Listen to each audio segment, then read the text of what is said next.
नमस्कार, welcome to career 247। मैं हूं प्रशांत धवन। नाउ रिसेंटली पाकिस्तान ने खुद को यूनाइटेड नेशन सिक्योरिटी काउंसिल में बुरी तरीके से ह्यूमिलिएट करवाया है। इन लोगों की कोशिश ये थी कि भारत को टारगेट करेंगे, भारत को कॉर्नर करेंगे, मगर सभी यूएन सिक्योरिटी काउंसिल मेंबर्स ने पाकिस्तान से ही सवाल पूछने स्टार्ट कर दिए। इधर आप देख पाओगे आज के समय ऐसी हेडलाइंस पब्लिश की जा रही है कि Pakistan humiliated at the UN Security council over Pahalgam terror attack. और फनी बात यहां पर यह है कि चाइना जो यूएन सिक्योरिटी काउंसिल में एक परमानेंट मेंबर है, वीटो की पावर रखता है चाइना। चाइना ने भी ये कह दिया कि देखिए हम यहां पे आपकी इतनी हेल्प कर नहीं पाएंगे। चाइना ने भी खुद को पाकिस्तान से डिस्टेंस कर दिया और जिस तरीके से बाकी कंट्रीज ने पाकिस्तान से सवाल पूछना स्टार्ट कर दिया कि क्या आप आतंकवाद को सपोर्ट करते हो, लश्कर ए तैयबा का यहां पर क्या रोल है, ऐसे ऐसे सवाल यहां पर पूछे गए पाकिस्तान से यूएन में कि पाकिस्तान एक बार को सोच रहा था कि ये इशू हमने यूएन सिक्योरिटी काउंसिल में रेज किया भी क्यों। इंटरेस्टिंग बात देखिए, कांग्रेस पार्टी के बहुत ही एक दिग्गज नेता है, भारत के पूर्व विदेश मंत्री भी रह चुके हैं शशि थरूर साहब। इन्होंने भी रिसेंटली ये कहा कि पाकिस्तान ने सोचा कि इनके पास एडवांटेज है, मगर मामला बिल्कुल उल्टा पड़ गया। पहले तो यूएन सिक्योरिटी काउंसिल की मीटिंग में जो पाकिस्तान की थ्योरी है फॉल्स फ्लैग वाली, जो एक बहुत ही भद्दी थ्योरी है, इनके रक्षा मंत्री, इनके विदेश मंत्री कई बार कह चुके हैं कि जो पहलगाम में हुआ ये भारतीयों ने खुद पर करवाया है, इसको कहते हैं फॉल्स फ्लैग। तो जब पाकिस्तान अपनी ये वाली थ्योरी लेकर यूएन में पहुंचा, सभी कंट्रीज ने इसको कैटेगोरिकली रिजेक्ट कर दिया और ये कहा कि आप ऐसा बोल भी कैसे सकते हैं, एक देश पर इतनी बड़ी ट्रेजेडी हुई है और आप ये कह रहे हो कि ये सब इन्होंने खुद पे करवाया है। फिर उसके बाद जो पाकिस्तान की एक थ्योरी होती है कि जी न्यूक्लियर वॉर हो जाएगी, इसको भी यूएन सिक्योरिटी काउंसिल मेंबर्स ने एक्सेप्ट नहीं किया। और फनी बात देखिए, यूएन सिक्योरिटी काउंसिल में मीटिंग होती है, कोई इसका ऑफिशियल पब्लिकेशन, कोई डॉक्यूमेंट भी पब्लिश नहीं किया जाता क्योंकि पाकिस्तान के सारे पॉइंट्स बहुत ज़्यादा कमज़ोर थे। अंत में बस पाकिस्तान की ग्रिलिंग हो गई यहाँ पर कि बताओ लश्कर ए तैयबा का यहाँ पे क्या रोल है, क्या तुम आतंकवाद को सपोर्ट करते हो नहीं करते हो, और कैसे ना कैसे करके पाकिस्तान यूएन सिक्योरिटी काउंसिल की मीटिंग से बाहर निकला। और अगर यहाँ पे आप सोच रहे हैं कि एक बात बताओ, पाकिस्तान ने यूएन सिक्योरिटी काउंसिल की मीटिंग ये करवाई भी कैसे, मैं समझाता हूं आपको। यूनाइटेड नेशन सिक्योरिटी काउंसिल के बारे में जब हम सोचते हैं तो माइंड में आता है 5 परमानेंट देश, China, France, Russia, UK, USA. स्थायी मेंबर है ये यूएन सिक्योरिटी काउंसिल में, इनकी कुर्सी कहीं नहीं जाएगी। मगर 10 अस्थायी सीटें भी होती हैं यहाँ पर, जहां पर बहुत से देश 2 साल के लिए यूएन सिक्योरिटी काउंसिल के मेंबर बनते हैं बिना वीटो पावर के। भारत भी बन चुका है काफी बार यूएन सिक्योरिटी काउंसिल में मेंबर, टेम्परेरी मेंबर, बिना वीटो के। अभी दुनिया का दुर्भाग्य यह है कि रोग nation, terror sponsoring nation Pakistan, आप इमेजिन कर सकते हैं आज के समय ये है जी non permanent member UN Security Council के। ये लिस्ट देखकर आपको हंसी आ जाएगी और आप जेन्युइनली सोचोगे कि क्यों भारत कहता है कि यूनाइटेड नेशंस को एक बड़े ओवरहॉल की जरूरत है, बहुत सारे बदलावों की जरूरत है। ये ऑर्गेनाइजेशन बहुत आउटडेटेड हो चुकी है, जो करंट दुनिया है, जो करंट वर्ल्ड है, उसके हिसाब से ये फंक्शन नहीं कर रहे। अब देखो आज के समय सोमालिया, सोमालिया देश यूएन सिक्योरिटी काउंसिल में परमानेंट मेंबर है।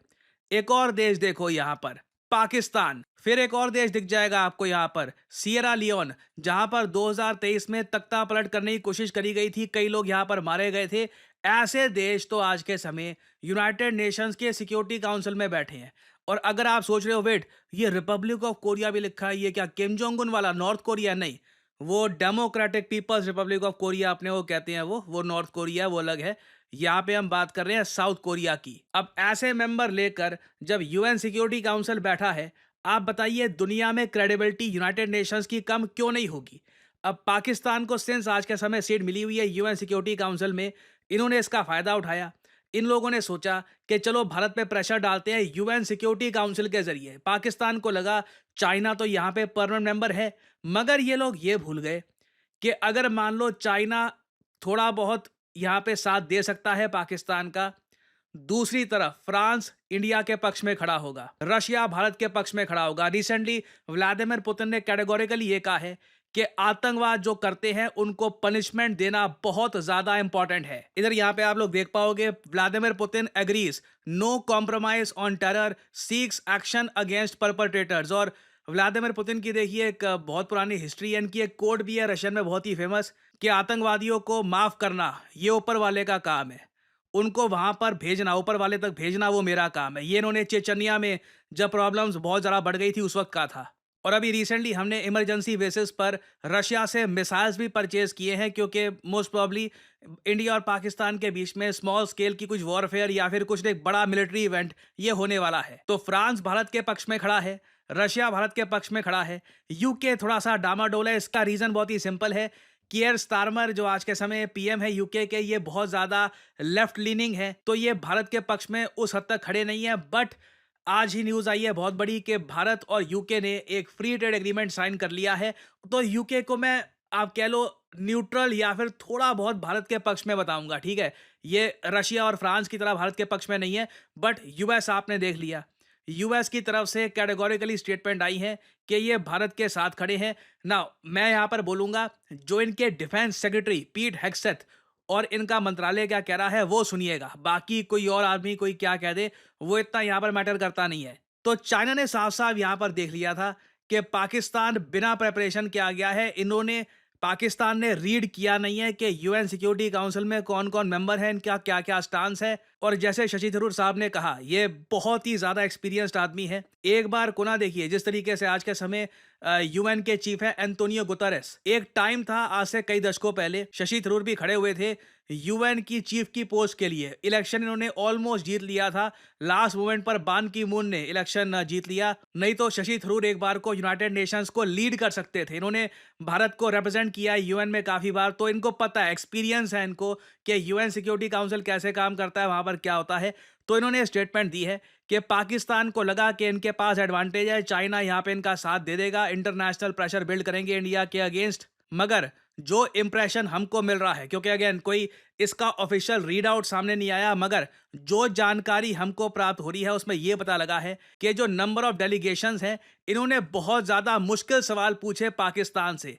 इंक्लूडिंग ये भी पूछ लिया कि लश्कर तैयबा क्या पाकिस्तान में एक्टिव है, क्योंकि लश्कर तैयबा वैसे यूएन डेजिग्नेटेड आतंकवादी संगठन है। और इनिशियली जो लश्कर तैयबा से रिलेटेड जो ग्रुप है, उसने क्यों क्लेम की थी इस अटैक की जिम्मेदारी, क्योंकि आपको पता होगा पाकिस्तान चाइना ने इंश्योर किया कि यूएन सिक्योरिटी काउंसिल का जो रीड आउट है वहां पर लश्कर तैयबा और टीआरएफ का नाम ना आ जाए इस अटैक के मामले में। तो बुरी तरीके से पाकिस्तान का यूएन सिक्योरिटी काउंसिल में एजेंडा फेल हुआ है। हालांकि एक तरफ से पाकिस्तान को थोड़ी सी राहत मिली है, वो है Organisation of Islamic Cooperation, OIC ने देखिए खुल के पाकिस्तान का जो प्रोपेगेंडा है कश्मीर को लेकर, इसका समर्थन किया है और ये कहा है कि डी एस्केलेशन करो, जल्द से जल्द कुछ यहाँ पर वायलेंस नहीं होना चाहिए। और पाकिस्तान की खूब तारीफ करी है कि पाकिस्तान देखिए इस रीजन में पीस कायम करने की कोशिश कर रहा है।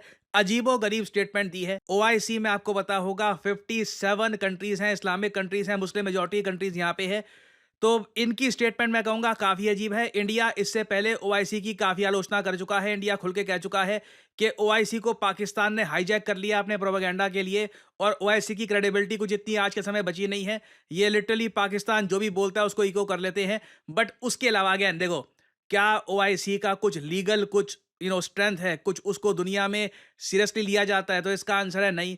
यूएन सिक्योरिटी काउंसिल की काफी पावर है और वहां पर पाकिस्तान की बुरी तरीके से हार हुई है ना। ये पाकिस्तान की जो ये फॉल्स फ्लैग वाली थ्योरी है, यूएन में तो वैसे फेल कर गई, मगर दुख से बोलना पड़ेगा कई यूट्यूबर हैं जो भारत से खूब कमाते हैं, वो फॉल्स फ्लैग वाली जो थ्योरी है उसकी तरफ हिंट कर रहे थे। और देख के दुख लगा, काफ़ी व्यूज़ आते हैं उन लोगों के कि ऐसे टाइम में भी इन लोगों ने जो कॉन्स्पिरेसी थ्योरीज है उसका सपोर्ट करना सही समझा। ये गलत है और आई थिंक ऐसे लोगों के अगेंस्ट भी कभी ना कभी एक्शन लेना चाहिए। कई इन्फ्लुएंसर्स हैं, उन्होंने ये पाकिस्तान की थ्योरी को काफ़ी हद तक प्रमोट किया था। Some action should be taken against them as well. Finally यहाँ पे आप लोगों से सवाल पूछूंगा कि भारत ने इमरजेंसी बेसिस पर man portable air defence system man pads purchase किए हैं। इगला एस नाम है इस man portable air defence system का। आपको यहाँ पर ये बताना है कि इमरजेंसी बेसिस पे 250 करोड़ का ये परचेज हमने किस कंट्री से किया है। ये है यहाँ पे आपकी ऑप्शंस, रशिया, चाइना, यूएस या फिर इंडिया की ही कंपनी से हमने इसको लिया है। कमेंट सेक्शन में करिएगा उत्तर। जो लोग देंगे सही आंसर उनकी कमेंट को मैं दे दूंगा हार्ट, ताकि बाकी लोग समझ पाएं कि सही उत्तर क्या है। क्या आपने सोचा है कि भारत में on an average best paying jobs किस सेक्टर में होती है? मैं उस आदमी की बात नहीं कर रहा कि एक या दो तीन लोगों को करोड़ों का पैकेज लग गया।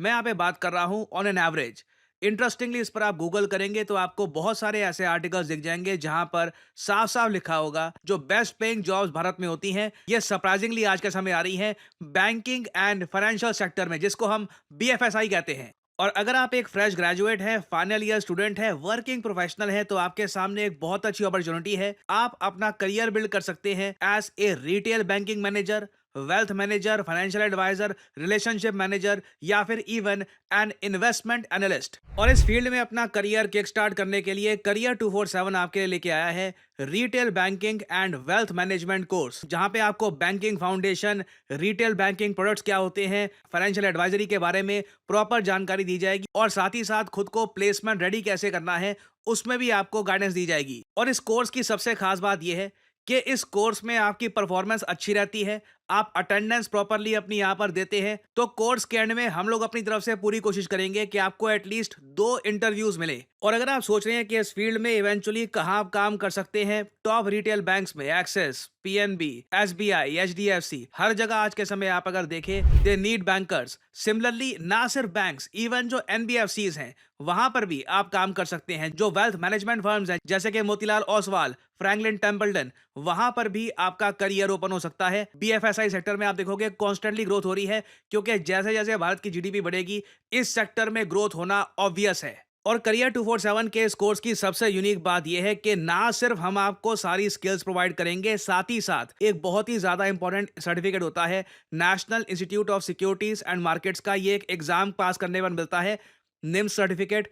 इस एग्जाम को कैसे पास करना है, ये सर्टिफिकेट कैसे आप एक्वायर कर सकते हैं, इसके लिए भी आपको प्रिपेयर किया जाएगा, ताकि जैसे ही आपका कोर्स खत्म होता है आप निम्स का एग्जाम दे, ऑफलाइन एग्जाम होता है ये, और उसके बाद you can get this certificate from the national institute of securities market. और उसके बाद वेल्थ मैनेजमेंट में जो म्यूचुअल फंड्स का एक बहुत ही बड़ा सेगमेंट है, वहां पर भी अपना करियर आप किक स्टार्ट कर सकते हैं। सो आपको करना क्या है, यहाँ पर करियर 247 की जो ये वीडियो आप देख रहे हैं, यहाँ पर नीचे कमेंट सेक्शन में जाइए। यहाँ पे आपको ये कमेंट सेक्शन में लिंक मिल जाएगा, start your banking and finance career.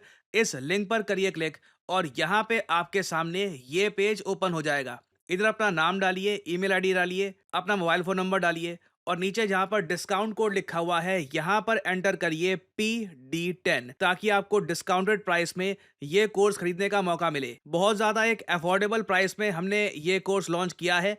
जो फी है इसकी ये 30,000 आपको दिख जाएगी, but after applying the code PD10 आपको एक एडिशनल डिस्काउंट भी यहाँ पर मिलेगा। So make sure to apply the code, नहीं तो बाद में आपको डिस्काउंट मिलने में प्रॉब्लम हो जाएगी। और फिर करियर 247 की टीम की तरफ से आपको कॉल आएगी। आप जो आपके एक्स्ट्रा सवाल हैं क्लासेस को लेकर, टाइमिंग्स को लेकर, सिलेबस को लेकर, ये सवाल आप पूछ सकते हैं। और अगर आपको लगता है कि this is the field for you, यहाँ पे आपका करियर बनना है, you can start your career in the retail banking and wealth management sector. So इसी नोट के साथ यह है वीडियो का अंत। Thank you for listening and as I always say, may the gods watch over you.